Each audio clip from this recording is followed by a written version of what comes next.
અમદાવાદની 7th day સ્કૂલમાં નયન હત્યાકાંડ થયો. ભગવા સેનાએ કરી ટ્રસ્ટ બદલવાની માંગ. અન્ય સંચાલકોને ટ્રસ્ટ સોંપવાની પણ માંગ કરાઈ છે. વિદ્યાર્થીઓ અભ્યાસ કરતા હોવાથી માન્યતા રદ કરવી તે ઉપાય નથી. અનેક ટ્રસ્ટ શાળાઓ ચલાવવા તૈયાર છે તેવું ભગવા સેનાનું નિવેદન સામે આવ્યું છે. 7th ડે સ્કૂલમાં વિદ્યાર્થીની હત્યાને ત્યારબાદ જે પ્રકારની પરિસ્થિતિ છે તેને કારણે વાલીઓ પણ પોતાના બાળકોને શાળાઓમાં મોકલવા માટે ડરી રહ્યા છે. ખોખરા હાટકેશ્વરની જે શાળાઓ છે આવેલી એ છેલ્લા 3 દિવસથી તેમનું પણ શૈક્ષણિક કાર્ય બંધ છે, કારણ કે તેમના સ્કૂલના વાલીઓને પણ ડર છે કે ક્યાંક કોઈ અઘટિત ઘટના જે છે તે ન બની જાય. આપણી સાથે ભગવા સેનાના અધ્યક્ષ છે અને વાલી મંડળ પણ તેઓ ચલાવી રહ્યા છે, તેમનું કમલ રાવલ, તેમની સાથે આપણે વાત કરશું. તેમની માંગ છે કે આ સ્કૂલ જે છે તે અન્ય ટ્રસ્ટીને સોંપી દેવામાં આવે, જેથી કરીને બાળકોનું ભવિષ્ય જે છે તે ન બગડે. કમલભાઈ, જે પ્રકારની ઘટના તમે છેલ્લા 5 દિવસમાં જોઈ છે, બાળકોમાં પણ ડર છે, વાલીઓમાં પણ ડર છે, અને શું થવું જોઈએ, શું માનો છો?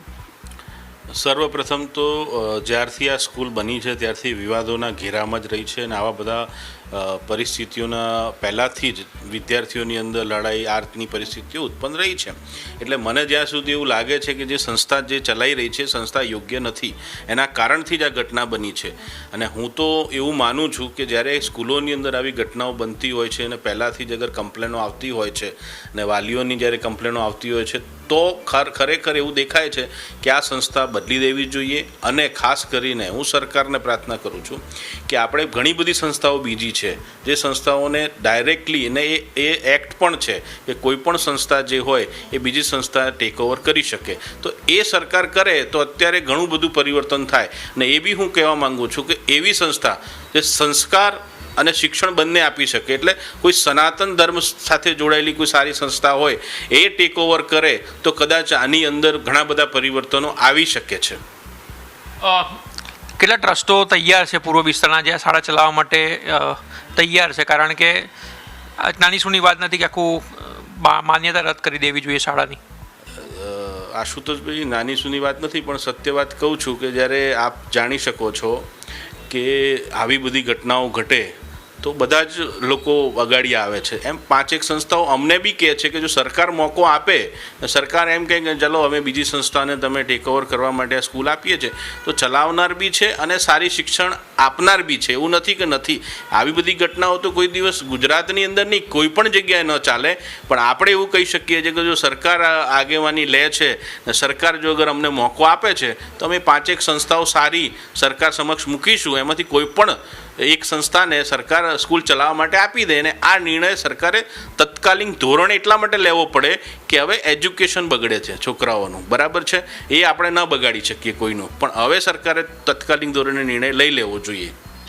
વાલીઓમાં ડર છે અને વાલીઓ પણ એવું ઈચ્છે છે કે સ્કૂલની માન્યતા રદ થવી જોઈએ, પરંતુ જ્યાં 10-10 હજાર વિદ્યાર્થીઓ અભ્યાસ કરે છે તેમનું શિક્ષણ કાર્ય બગડે છે, અને શું થવું જોઈએ, શું માનો છો? આપણે વિદ્યાર્થીનું શિક્ષણ કેમ બગાડીએ? એ શિક્ષણ સંસ્થાના ટ્રસ્ટીઓ અને સંસ્થાના સંચાલકો ખરાબ છે તો એની પર કાયદેસર કાર્યવાહી થાય, લીગલ કાર્યવાહી થાય. જે પણ ઈચ્છા છે વાલીઓની બધી જ થવી જોઈએ, પણ શિક્ષણ બંધ ના થવું જોઈએ. શિક્ષણ માટે આપણે અગર સરકાર પોતે બી ચલાવવા માંગે અત્યારે થોડા સમયમાં તો સરકાર ટેક ઓવર કરી શકે છે ને એજ્યુકેશન આપી શકે છે. બાકી આપણે એમ વિચારીએ કે આટલા બધા દીકરાઓ દીકરીઓ જે ભણી રહ્યા છે એ મધ્યમ વર્ગથી બી આવે છે અને સારા વર્ગથી આવે છે, તો એમનું નુકસાન કેમ થાય? પણ મારી એક જ માંગ છે સરકારને અત્યારે કે સરકાર આ સ્કૂલનું સંચાલન હાથમાં લે અને કોઈ સારી સંસ્થા જે સારી સંસ્કાર આપી શકે, શિક્ષણ આપી શકે એવી સંસ્થાને ટેક ઓવર કરવાનો મોકો આપે. અમે તૈયાર છીએ, અમે બિલકુલ તૈયાર છીએ. આ જો અગર સરકાર અમને બોલાવીને કહે કે અમે આ વસ્તુમાં આપની સાથે એગ્રી છીએ તો અમે તમને સંસ્થાઓ આપવા પણ એગ્રી છીએ, બંધાયેલા જ તમારી સાથે.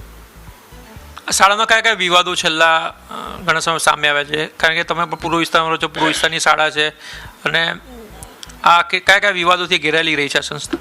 સંસ્થામાં એવું છે કે આપને બી ખબર છે કે એક તો નોનવેજના પ્રશ્નો ઘણા બધા, ભાઈ સ્કૂલની અંદર નોનવેજ આવે છે, લોકો નથી ખાતા એને ખવડાવવાનો પ્રયત્ન કરવામાં આવે છે પનીરના નામે.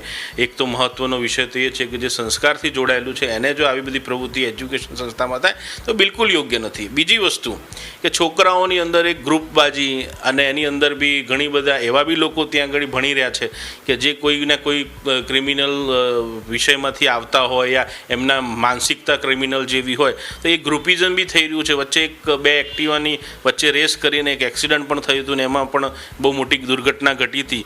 એટલે ઘણા બધા વાલીઓના પ્રશ્નો સત્ય છે, આમાં કોઈ એવું જૂઠ નથી. પણ એ વાત ફાઇનલ છે કે આ જે સંસ્થા છે એ સંસ્થાએ અત્યાર સુધીમાં વિવાદોથી જ ઘેરાયેલી છે અને કંઈક ને કંઈક ઇસ્યુ દીકરા દીકરીઓના ત્યાં બન્યા જ છે. એટલા માટે અત્યારે જો વાલી જોઈએ ને તો એ મૂંઝવણમાં છે પૂરી તરહથી કે છોકરાઓ સ્કૂલે મૂકવા ના મૂકવા. પણ સરકાર આ વસ્તુની અંદર, એજ્યુકેશન મિનિસ્ટર, અમદાવાદ ડીઓ બધા જો મળીને આની અંદર જો રસ્તો કાઢવા માંગતા હોય ને તો ઉત્તમ રસ્તો એક જ છે કે આ સંસ્થાને તત્કાલીન ધોરણે રદ કરવામાં આવે. આનો જે બી ટ્રસ્ટના ટ્રસ્ટીઓ છે, આનો પ્રિન્સિપલ છે, ને જે પણ લીગલ પ્રોસેસ થતી હોય, કાયદાકીય જે કેસ તો દાખલ થઈ જ ગયા છે ક્રાઇમમાં, પણ હજી સુધી કડકમાં કડક કેસ બને એમની ઉપર ને એમને સજાઓ થાય.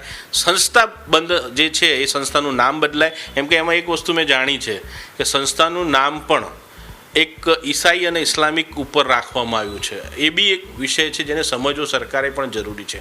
સરકાર આવી જ વસ્તુની પરમિશનો આપી દે છે, જાણતી નથી કે આના ઉદાહરણો શું છે, આ નામના ઉદાહરણો શું છે, આની પાછળ શું ષડયંત્ર છે, એ પણ સરકારે સમજવું જોઈએ. હું તો સરકારને પ્રાર્થના કરું છું કે હવે પછી આવા લોકોને જગ્યાઓ ન ફાળવો. શિક્ષણ માટે તમે ફાળવો છો પણ એની જગ્યા ઉપર ધર્મ પરિવર્તનના પણ મુદ્દાઓ બની રહ્યા છે. તો આ કમલભાઈ રાવલ જેઓ સ્પષ્ટપણે માની રહ્યા છે કે શાળાની જે છે તે માન્યતા રદ કરવાના બદલે કોઈ અન્ય ટ્રસ્ટને આ શાળા સોંપી દેવામાં આવે જે સંસ્કારોનું સિંચન કરે અને શાળા વિદ્યાર્થીઓનું જે છે તે ભવિષ્ય ન બગડે. એટલે અને પૂર્વ વિસ્તારના 5 ટ્રસ્ટો જે છે હજુ પણ શાળા ચલાવવા માટે રેડી છે, જે સારામાં સારું શિક્ષણ જે છે તે પૂર્વ વિસ્તારમાં આપી રહ્યા છે અને આગામી સમયમાં જો આ શાળાને એ લોકો સંભાળશે તો વધુ સારું શિક્ષણ જે છે તેઓ આપી શકશે. કેમેરામેન રીતેશ સાથે આશુતોષ ઉપાધ્યાય, ન્યૂઝ કેપિટલ, અમદાવાદ.